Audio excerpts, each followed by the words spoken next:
से उद्धव जी पूछ रहे हैं कि प्रभु आपकी भक्ति प्राप्त करने का सरल उपाय क्या है।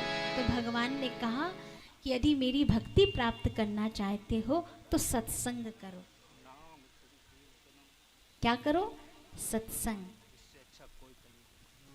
और कहने लगे कि अगर सत्संग होगा, सत्य का संग होगा, तो जीवन बिखरेगा नहीं, संवर जाएगा।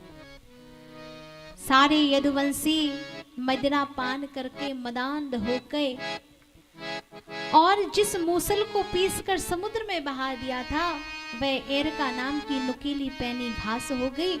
यदुवंशी उसी नुकीली घास को उखाड़ कर एक दूसरे को मारने लगे और मर मिट गए। दाऊ भैया शेष रूप में परिणित होकर वैकुंठ को चले गए। सारे यदुवंशी एक दूसरे को मारकर समाप्त हो गए। 4-5 ही शेष बचे थे। तो मूसल के बचे हुए टुकड़े को जरा नामक बहेलिया ने अपने बाड़ में लगा लिया। उसने दूर से भगवान विश्राम अवस्था में लेटे हुए थे। लाल लाल तलवा को उसने हिरन समझा और उस पर बाण चला दिया। बाण वह आकर भगवान के चरणों में लगा। अब देखिए, इसके पीछे भी एक बहुत बड़ा रहस्य था कि बाण भगवान के चरणों में ही क्यों मारा। बताइए, हृदय में भी मार सकते थे और भी जगह भी मार सकते थे, लेकिन चरण में ही क्यों मारा। तो एक बार द्वारिकाधीश ने अपने पुत्र प्रद्युम्न से कहा कि पुत्र, मैं तुम्हें एक शिक्षा दे रहा हूं, उसे ध्यान से सुनो और आप भी ध्यान से सुनो कि कभी घर में आए हुए संतों का अपमान मत करना। मैंने एक बार अपमान किया। बोले पिताश्री कैसे अपमान किया?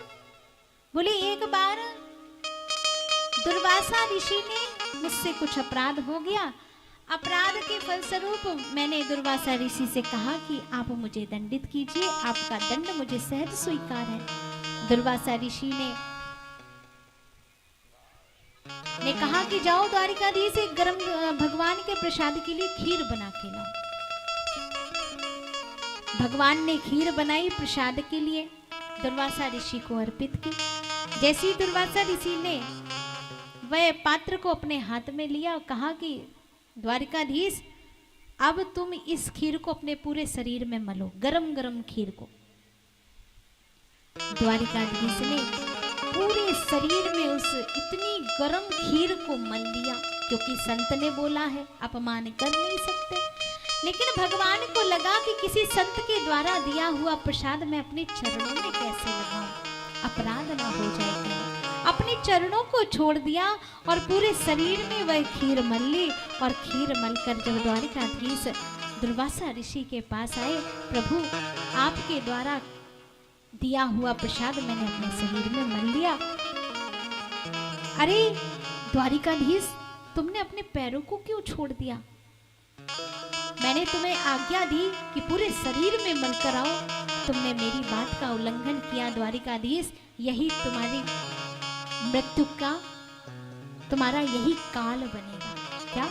क्योंकि संत का श्राप भी प्रसाद हो जाता है। दिया तो श्राप था कि पूरी खीर शरीर में मल लो। बोले प्रभु, ये आपका प्रसाद था, इसे चरणों में कैसे मल सकता था? मुझे लगा कि गुरु का अपमान ना हो जाए। नहीं द्वारिकाधीश, ये तुमने बहुत बड़ी गलती की और यही गलती तुम्हारे आने वाले भविष्य में भारी पड़ेगी। बोले प्रभु, क्या गलती हो गई? गलती यह हो गई कि इस खीर से तुम्हारा पूरा शरीर वज्र के समान हो गया है, लेकिन तुम्हारे तलवे वज्र के समान नहीं है। और वही तलवे में आज बहेलिया ने बाण मारा है और उसी बाण लगने के कारण भगवान का स्वधाम गमन हुआ है। बोलिए भक्तवत्सल भगवान की जय, कृष्ण कन्हैया लाल की। यहाँ भगवान का स्वधाम गमन हुआ और परीक्षित से सुखदेव जी ने पूछा, डर लग रहा है?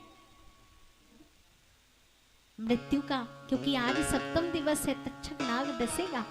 परीक्षित ने कहा नहीं प्रभु, नहीं गुरुदेव, डरता तो ये शरीर है, आत्मा किसी से नहीं डरता, क्योंकि ना आत्मा को जलाया जा सकता है, ना आत्मा को गलाया जा सकता है। नैनम छिंदन्ति शस्त्राणि नैनम दहति पावका ना चैनम क्लेदयन्त्यापो ना शोषयति मारुता। किसी भी काल में, किसी भी परिस्थिति में उस आत्मा का कोई कुछ नहीं बिगाड़ सकता। महाराज मुझे डर नहीं है, मुझे तो बस आनंद है, और बस यह आनंद है कि अब उसकी प्राप्ति कैसे हो, मोक्ष की प्राप्ति क्या हो। हे राजन, मैं तुमसे पूछता हूँ कि क्या तुम अब मरोगे? राजन ने कहा नहीं, मरता तो शरीर है, आत्मा तो सदैव स्थिर रहता है, इसलिए ये मरने वाली पशु बुद्धि का त्याग करो। जैसे कोई स्वप्न देखता है कि मैं मर गया, किंतु यह सब शरीर के धर्म होते हैं, आत्मा के नहीं। जिस प्रकार घड़े के नष्ट हो जाने पर घटाकाश महाकाश में लीन हो जाता है, उसी प्रकार शरीर के नष्ट होने पर आत्मा भी परमात्मा में लीन हो जाता है। हे राजन, जैसे दीपक के बुझ जाने पर तत्व रूप तेज का नाश हो जाता है, वैसे ही संसार का नाश होने पर भी आत्मा का किसी भी काल, किसी भी परिस्थिति में आत्मा का नाश नहीं होता। आत्मा आकाश के समान सबका आधार है, और आत्मा की उपमा आत्मा ही है। हे परीक्षित, अब तुम मृत्यु को प्राप्त हो, और लाखों तक्षक भी अब तुम्हें मृत्यु नहीं दे सकते हैं। अहम ब्रह्म परम धाम ब्रह्माहम परमं पदम। हे राजन, तुम ही ब्रह्म हो, तुम ही परम ब्रह्म हो। भगवान इतना कहकर सुखदेव जी महाराज अंतर्धान हो गए। बोलिए सुखदेव जी महाराज की जय। और जब सुखदेव जी महाराज ज्ञानोपदेश देकर गए तो परीक्षित आंख बंद कर कर बैठे ही थे। उसी समय तक्षक ने परीक्षित को काटा, लेकिन आत्मा तो पहले ही परमात्मा में जाकर मिल चुकी थी। बोलिए कृष्ण कन्हैया लाल की जय। और परीक्षित उन ईश्वर में समाहित हुए। मैंने भी इन 7 दिन में पूज्या दीदी साक्षी चेतना दीदी के आशीर्वाद के फलस्वरूप, दीदी मेरे लिए एक माँ की स्वरूप में है, एक भगवती के स्वरूप में, गुरु के स्वरूप में है, जिनसे हम बहुत कुछ सीखते हैं।